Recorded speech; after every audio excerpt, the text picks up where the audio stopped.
Il n'y a qu'une chose que je sache à propos de la vie.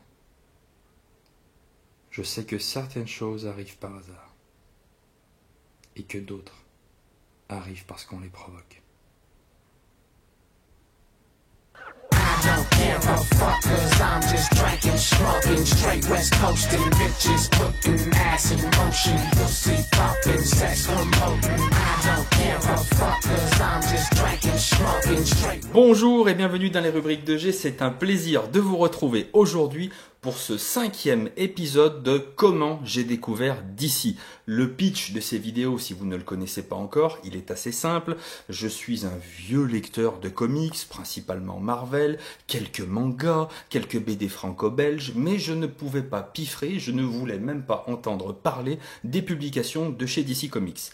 Et j'essaye de vous expliquer, petit à petit, au fil de ces vidéos, mon voyage initiatique au sein du DC Universe en vous présentant les lectures qui ont véritablement compté et en essayant de vous expliquer pourquoi ces bouquins m'ont véritablement emballé, plu et pourquoi aujourd'hui, voilà, c'est à cause de ces lectures que je suis devenu un fervent admirateur des publications de chez DC Comics. Aujourd'hui, je vais vous présenter un bouquin qui a véritablement compté dans le DC Universe puisqu'il a provoqué de grands bouleversements. Vous l'aurez compris certainement en voyant le titre de la vidéo. Aujourd'hui, on va parler de Flashpoint. Flashpoint, scénarisé par Geoff Johns. Au dessin, vous pouvez retrouver l'incroyable Andy Kubert qui, à mon sens, signe dans ce comics une performance de tout premier ordre. À noter également que le prologue que vous pouvez retrouver là-dedans est signé par Scott Collins. Je dirais que le dessin il est quand même assez différent de celui d'Andy Kubert, c'est le moins qu'on puisse dire, mais il n'en est pas moins véritablement agréable. C'est sorti en 2011, c'est édité chez Urban Comics évidemment, c'est encore disponible dans vos librairies pour la somme de 19 €. Ce qu'il faut savoir, c'est avec Flashpoint que DC Comics a décidé d'imposer un reboot partiel à son univers. C'est avec Flashpoint qu'a débuté l'ère des New 52. Alors, le principe des reboots partiels, pour bien comprendre la continuité de DC Comics, je ne saurais que trop vous conseiller, si vous êtes un nouveau lecteur, de vous tourner vers la vidéo de Mr. Yanda. En quelques minutes, il va vous expliquer d'une manière très claire tous ces principes qui sont, à mon sens, quasiment essentiel au bout d'un moment pour bien comprendre et bien se situer, on va dire, dans le DC Universe. Je vous invite véritablement à regarder cette vidéo. Le lien est dans la description. La description, c'est ce qui est en dessous de la vidéo et que personne ne lit jamais. Alors, rien n'est simple dans ma découverte du DC Universe, rien du tout. J'ai commencé avec les New 52. J'ai d'abord lu les 9 tomes de Batman, ensuite j'ai lu les 10 tomes des Justice League, je suis passé ensuite sur les Batman et Robin, 7 tomes. J'ai fini mon voyage avec les fonds marins en passant sur les 5 tomes d'Aquaman, très très bon d'ailleurs, vraiment. Tout ça c'est des bonnes lectures, on peut le dire, mais voilà, je me suis tapé 31 tomes des New 52 sans avoir lu ce qui a initié le début des New 52. J'ai lu toute l'histoire, et ensuite j'ai lu l'introduction, Flashpoint. Alors ça dérange pas véritablement, mais c'est con quand même, C'est con, Si vous pouvez éviter de faire comme moi, c'est mieux quand même. Alors, quel est le pitch de cette histoire? Quel est le pitch de Flashpoint? Barry Allen se réveille à son bureau et le monde autour de lui a été complètement chamboulé. Il ne reconnaît plus sa réalité. La première chose dont il s'aperçoit, il n'a plus ses pouvoirs. Il n'est plus le Flash. Il n'a plus de super vitesse. Le deuxième choc, il se rend compte que sa mère, qui a été normalement assassinée dans sa jeunesse, voilà, ça fait partie des événements très importants de la construction du personnage de Flash, sa mère est toujours vivante.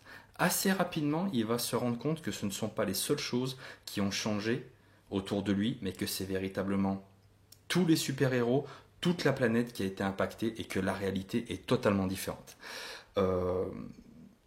Un des destins qui a été véritablement chamboulé, Batman n'est pas Bruce Wayne. Batman, c'est Thomas Wayne. Le soir où il y a eu normalement l'assassinat des parents de Bruce Wayne, ce ne sont pas ses parents qui sont morts, c'est Bruce qui a été tué. Et c'est donc du coup Thomas Wayne qui est devenu Batman. Hal Jordan n'est jamais devenu un Green Lantern. À aucun moment. Pour la simple et bonne raison, c'est qu'à Binsour, le Green Lantern est toujours vivant.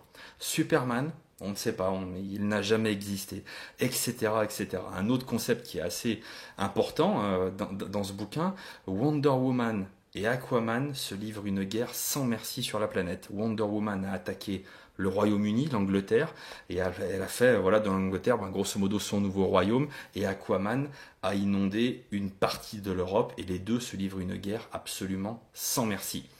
Le but de Flash, Barry Allen, grosso modo, il va devoir comprendre pourquoi il y a eu tous ces changements et faire tout son possible pour ramener les choses à la normale.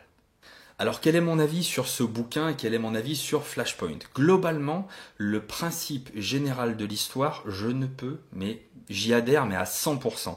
J'aime beaucoup, en fait, si vous voulez, les histoires qui décrivent des univers différents, qui montrent nos super-héros avec un angle totalement différent. C'est un réel plaisir de croiser Aquaman, Wonder Woman, d'une manière totalement différente. Mon personnage préféré dans cette histoire, sincèrement, c'est le Batman campé par Thomas Wayne. Le concept, je l'ai trouvé génial et j'ai véritablement adhéré à cette idée. Le principal problème, à mon sens, de l'histoire, je dois être honnête avec vous, ce bouquin fait, avec les bonus, la totalité, les couvertures, les marque-pages, ça fait 208 pages. Et j'ai l'impression que c'est un récit qui est bien trop court par rapport à tout ce qu'il y avait à dire sur cet univers. C'est une histoire qui implique tout ou quasiment la totalité des principaux personnages de chez DC Comics. Et il y a plein de choses à dire sur chaque personnage. Et en 208 pages, on n'a pas le temps de développer les personnages. On survole plus les événements, on survole les personnages plus qu'on ne les développe. C'est-à-dire qu'à un moment donné, le récit, on peut dire qu'il est bien rythmé, qu'il est haletant, mais des fois ça va tout simplement trop vite. J'aurais préféré quelques épisodes supplémentaires, que Jeff Jones et Andy Kubert puissent prendre un peu plus leur temps pour développer un petit peu plus cet univers qui est totalement dense. C'est à mon avis la seule petite faiblesse de ce bouquin. Alors ce qu'il faut savoir, c'est que lors de la sortie aux États-Unis de Flashpoint, il y a eu effectivement l'histoire principale, Flashpoint, que vous pouvez retrouver en intégralité dans ce bouquin de chez Urban Comics, mais il y a eu à côté également tout un tas de petits tie-in, de petites histoires parallèles qui servaient grosso modo à en raconter un peu plus sur les personnages. Par exemple, vous avez 3 numéros sur Aquaman, 3 numéros sur Wonder Woman, 3 numéros sur Batman, 3 numéros sur Hal Jordan, Abin Sur, etc., etc., etc. Vous avez tout un tas de petits tie-in. Et une fois que vous rassemblez toutes ces pièces du puzzle, là, véritablement, l'histoire de Flashpoint prend une dimension complète. Là, je dirais que voilà, l'univers de Flashpoint est véritablement densifié. L'histoire respire. Vous avez beaucoup plus d'informations pour rentrer de plein pied dans cette histoire. Vous n'avez plus le sentiment, ou encore, enfin, vous avez moins le sentiment de précipitation que vous avez à la lecture simplement de cette édition d'Urban Comics. Et c'est à mon avis le petit point faible de l'édition française. Il n'y a pas tous les tie-in qui sont sortis à côté. Alors, je sais qu'en 2020, il y a le film Flashpoint qui est censé sortir. Est-ce que Urban aura la bonne idée à ce moment-là de nous sortir une édition entre guillemets collector qui va rassembler sinon l'intégralité des tie-in, au moins les principaux, dans une édition qui soit voilà, peut-être en format de luxe à 35 €, peut-être plusieurs numéros, c'est véritablement possible. Mais à l'heure actuelle, si je ne vous dis pas de bêtises, de tous ces petits tie-in, il n'y a simplement que les 3 épisodes de Batman qui ont été édités chez Urban dans le bouquin Batman Cité Brisée et autres histoires. Si je ne vous dis pas de bêtises, c'est ce titre-là qui a été choisi. Mais j'ai pas envie d'aller acheter un titre Batman Cité Brisée pour retrouver des tie-in de Flashpoint. Moi, j'aurais aimé une édition un peu plus complète. Alors, pourquoi ils sont partis sur ce choix-là? Je pense que ça peut s'expliquer notamment sur... C'est un avis, une fois de plus, sur le fait que Urban Comics était à l'époque une maison d'édition très très jeune. Et c'était peut-être compliqué, un pari risqué, que de se lancer dans la publication de tous ces tie-in. Mais je ne désespère pas et je me dis qu'un jour ou l'autre, nous aurons certainement une version beaucoup plus complète à nous mettre sous la dent. En attendant, je reste mais totalement friand de toute façon de ce genre de récit. Je vous l'ai dit tout à l'heure, moi les histoires où on reprend les concepts des super-héros que l'on connaît avec des réalités alternatives, j'adore ça. J'ai l'impression que ça permet aux scénaristes de comment dire, d'être beaucoup plus libre.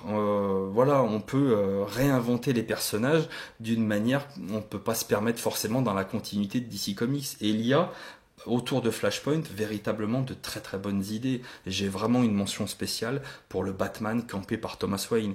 Peut-être parce que j'ai une affection toute particulière pour Batman, mais je trouve que l'idée d'avoir un Batman qui est le père de Bruce Wayne et que Bruce Wayne soit mort est une idée absolument géniale et serait peut-être même mérité peut-être d'autres histoires encore.